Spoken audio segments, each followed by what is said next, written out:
de la mañana ahora. Javier Okseñuk es economista, dirige la consultora LSG, especialista en inflación. Vamos a charlar un poquito del último número. ¿Qué tal, Javier? Buen día.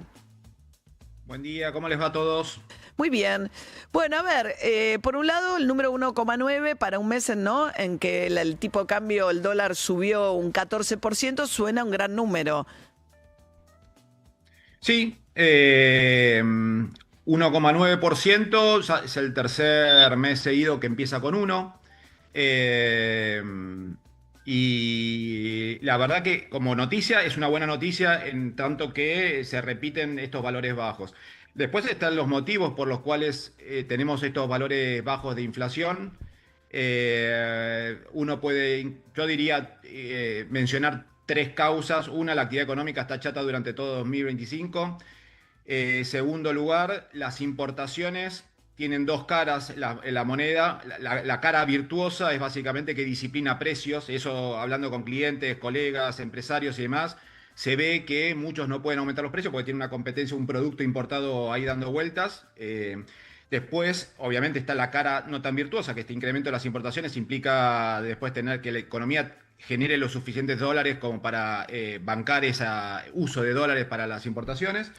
Y Más después el yo diría, empleo, ¿no? Más por ahí la afectación del empleo acá. bueno, todo lo que tiene que ver con la actividad económica, exactamente. O sea, cuando uno tiene un precio disciplinado por un producto del exterior, puede tener un costado también virtuoso, en tanto que ese sector no tiene márgenes de rentabilidad excesivos. Y por otro lado, puede afectar también a sectores en donde esos márgenes no son excesivos y que esta competencia con un dólar tan barato hace que esté incurriendo en pérdidas, ¿no? Y que eventualmente ese sector o esa empresa desaparezca. Entonces, en Argentina todo está mezclado. Claramente hay sectores que están sufriendo este dólar barato fuertemente. Diría también que en Argentina muchos sectores se han acostumbrado a convivir con márgenes de rentabilidad muy altos, con lo cual un poco de apertura comercial viene bien siempre. O sea, en todo proceso de estabilización económica, sobre todo de estabilización nominal, o sea, de baja de precios cuando la inflación está desbocada, el componente de suba de importaciones es un elemento importante. Va a pasar incluso en la convertibilidad, que no se menciona mucho eso. Siempre en la convertibilidad se menciona, bueno, el nuevo régimen cambiario y demás, pero la verdad que el incremento de las importaciones, en aquel momento financiado con entrada de capitales y por un tiempo bastante prolongado, hizo su aporte también a que los precios se estabilizaran. Acá está pasando eso. Lo que pasa que respecto de aquel episodio, estos financiamientos del exterior no son tan permanentes, y parecieran que son más bien efímeros y están a la espera de que Argentina realmente genere esos dólares de otra manera, no con financiamiento del exterior. Pero, bueno, no digo, en principio, para resaltar Sí, este perdón, costado pero de por qué tenemos tres... Sí. Porque te interrumpí. En realidad estamos hablando con el economista Javier Okseñuk de la consultora LSG. Decías que hay tres factores que explican el 1,9. La economía chata, las importaciones como factor de disciplinador y venía un tercer factor. El tercer factor que no hay que despreciarlo es que realmente las expectativas de inflación, que son muy importantes siempre, o sea, uno remarca un precio que estoy vendiendo en función de una expectativa, ¿no? Y lo cierto es que las expectativas están mucho más ancladas hoy que hace unos meses o que años atrás, ¿no? Entonces, ¿por qué están ancladas? Bueno, a lo mejor se percibe que hay un ordenamiento macroeconómico, sobre todo por el lado fiscal, ¿no? Que antes era un descalabro, todo, no se sabíamos para dónde íbamos a disparar. Lo cierto, dejando de lado estas consideraciones de sostenibilidad del dólar barato y otras cuestiones que nosotros desde la consultora estamos como muy atentos a eso, pero no podemos desconocer que se percibe una idea de una macroeconomía más ordenada que lo que venía sucediendo antes, ¿no? Entonces, el hecho de que hayamos tenido en mayo y junio ya numeritos de inflación que empiecen por uno también atenúan un poco las ansiedades remarcadoras. Entonces, no hay una precipitación rápida a incorporar los incrementos del tipo de cambio, porque este 1,9 además es muy importante, creo que lo habían mencionado, se da en un contexto donde el tipo de cambio se había depreciado un 20 y Sí, pico claro. por ciento desde fines de junio, ¿no? Entonces, eso básicamente, el buen valor del 1,9 está con ese correlato de una depreciación importante que dio un poco más de aire de competitividad. Digo esto porque es importante, porque la verdad que Argentina ha tenido procesos incluso recesivos. Ahora no estamos en una recesión, estamos con una economía chata. O sea que muchos meses durante 2025, ni fu ni fa, ¿no? No crece, o crece un mes, crece el siguiente, todos los numeritos que aparecen dando vuelta de que estamos creciendo el 5 o 6%, en realidad es consecuencia del incremento del último semestre de 2024, ¿sí? O de algunos meses fuertes de 2024 que tienen todavía incidencia en la comparación interanual ahora. Pero lo cierto es que desde diciembre del 24 hasta ahora se ha crecido muy poquito. Estamos en el mismo valor que en febrero prácticamente y es muy posible que de acá por un puñado de meses tengamos ese mismo escenario. ¿Y Decía ustedes? que... Sí, perdón, no, para. déjame concluir Sí. con esto, que periodos recesivos hemos tenido muchas veces y de todos modos los precios subían igual. Entonces, el tema este del anclaje de la inflación no lo despreciaría, Ujú. aún reconociendo que la economía está chata y que las importaciones están teniendo su rol agravado por un dólar que todavía sigue siendo barato.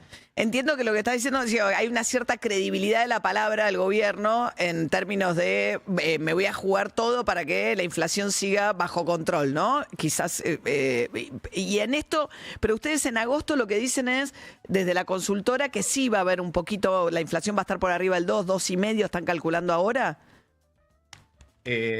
Sí, a ver, contesto esto último primero. Estamos viendo que la primera semana de agosto los precios de alimentos y otros rubros realmente estaban bastante adormecidos durante una buena cantidad de semanas. Levantaron en la primera semana de agosto. Hoy a la tarde recibimos el relevamiento de la segunda semana. Iremos verificando. O sea, el incremento de 2% de alimentos en una semana, ¿sí? En una semana aumentaron 2% en nuestro relevamiento. Hay que ver si se vuelve a mantener un valor positivo en esta segunda semana, pero en principio estamos viendo que en algún punto el traslado a precios se va a ir verificando, ¿no? Que no tiene que ser nada dramático, porque es normal que en realidad cuando el tipo de cambio se devalúa o se deprecia, dependiendo si es una cuestión deliberada del gobierno o el mercado lo llevó a un valor más alto, es para, en principio, que algunos precios aumenten más que otros.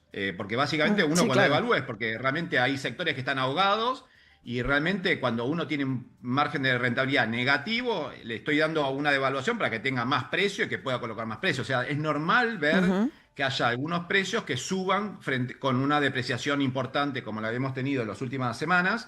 Bueno, ahora en los últimos 10 días está bastante tranquilo, ¿no? Pero en las previas, digo. Ujú. Así que es normal que esto veamos en el mes de agosto un impacto mayor de lo que fue el impacto en junio. Respecto de la confianza, vos mencionaste la palabra del gobierno, justamente como bastante fuerte esa. No sé si diría que hay una confianza en la palabra del gobierno. Lo que sí se percibe más, porque la palabra hay mucha confusión respecto De de lo que medidas está que se pasando anuncian de con un lo lado, financiero, que en sí, realidad... sí, sí está barato, sí, va a ir al piso de la banda, sí, hay un montón de circunstancias en las cuales lo que el gobierno ha dicho no se ha verificado, sobre todo con relación a la cuestión cambiaria, pero lo que quiero decir, la idea de que el gobierno se juega todo electoralmente, su capital político, a la estabilidad. Sí, diría que en esta cuestión, por eso, en principio lo que se dice y lo que se hace es un capítulo aparte, lo Sí, dejamos de lado, pero en total. principio el tema del ordenamiento que decía no es tanto en una confianza en la palabra, sino que realmente, así como hay mucha discusión respecto de lo monetario, por ejemplo, si las tasas de interés suben, baja, que realmente coincido con lo que mencionabas antes, justo antes de que yo entrara, que no está claro realmente el camino que se está siguiendo en todo esto, hay pasos en falso que no se sabe, que se corrigen con palabras que a lo mejor y pretenden confundir, hay una serie de cuestiones en todo esto, pero realmente lo que hay algo monótono y aburrido y que prácticamente nadie menciona es que el superávit fiscal se sigue manteniendo todos los meses, dejando Ujú. de lado cuestiones de cómo se computan los intereses y demás, lo cierto es que el superávit primario no es noticia esencialmente porque hay cierta previsibilidad respecto de eso. Y siendo yo un economista que no mira únicamente lo fiscal, que mira mucho el sector externo y más, considero que realmente esa pata fiscal aburrida y monótona que todos los meses se ve en un numerito positivo, creo que hace a ese ordenamiento y a que los ímpetus remarcadores se mantengan más o menos a raya. Bien. Javier Oseñú, que es economista, dirige la consultora LSG, que se especializa en inflación. Muchísimas gracias, ¿eh? Al contrario, gracias por el llamado. Hasta luego, 8:39 de la mañana. La Cardeus es el colchón que está a la vanguardia del mejor descanso, porque nuestra calidad supera a la realidad y te invita a soñar. Somos los mejores en sueño, por eso presentamos el estado del tránsito, para